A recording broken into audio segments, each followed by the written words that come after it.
The front door of the hollow tree faced eastwards, so Toad was called at an early hour, partly by the bright sunlight streaming in on him, partly by the exceeding coldness of his toes, which made him dream that he was at home, in his bed, in his own handsome room with the Tudor window on a cold winter's night, and his bedclothes had got up, grumbling and protesting they couldn't stand the cold any longer, and had run downstairs to the kitchen fire to warm themselves. And he had followed on bare feet along miles and miles of icy stone-paved passages, arguing and beseeching them to be reasonable.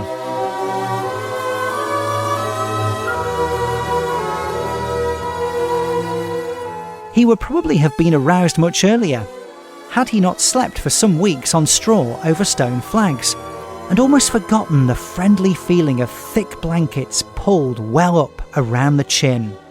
Sitting up, he rubbed his eyes first, and complaining toes next, wondered for a moment where he was, looking round for familiar walls and little barred windows. Then, with a leap of the heart, remembered everything, his escape, his flight, his pursuit, remembered, first and best thing of all, that he was free. Free! The word and the thought alone were worth 50 blankets. He was warm from end to end as he thought of the jolly world outside, waiting eagerly for him to make his triumphant entrance, ready to serve him and play up to him, anxious to help him and to keep him company, as it always had been in days of old before misfortune fell upon him. He shook himself and combed the dry leaves out of his hair with his fingers, and, his toilet complete, marched forth into the comfortable morning sun, cold but confident, hungry but hopeful, all nervous terrors of yesterday dispelled by rest and sleep, and frank and heartening sunshine.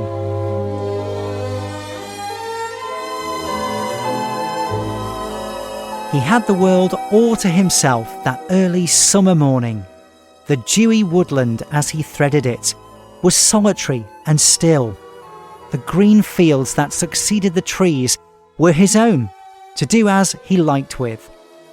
The road itself, when he reached it, in that loneliness that was everywhere, seemed like a stray dog to be looking anxiously for company. Toad, however, was looking for something that could talk and tell him clearly which way he ought to go. It's all very well when you have a light heart and a clear conscience and money in your pocket, and nobody scouring the country for you to drag you off to prison again, to follow where the road beckons and points, not caring whither. The practical Toad cared very much indeed, and he could have kicked the road for its helpless silence when every minute was of importance to him. The reserved rustic road was presently joined by a shy little brother, in the shape of a canal, which took its hand and ambled along by its side, in perfect confidence, but with the same tongue-tied, uncommunicative attitude towards strangers. Bother them, said Toad to himself. But anyhow, one thing's clear. They must both be coming from somewhere, and going to somewhere. You can't get over that, Toad, my boy. So he marched on patiently by the water's edge.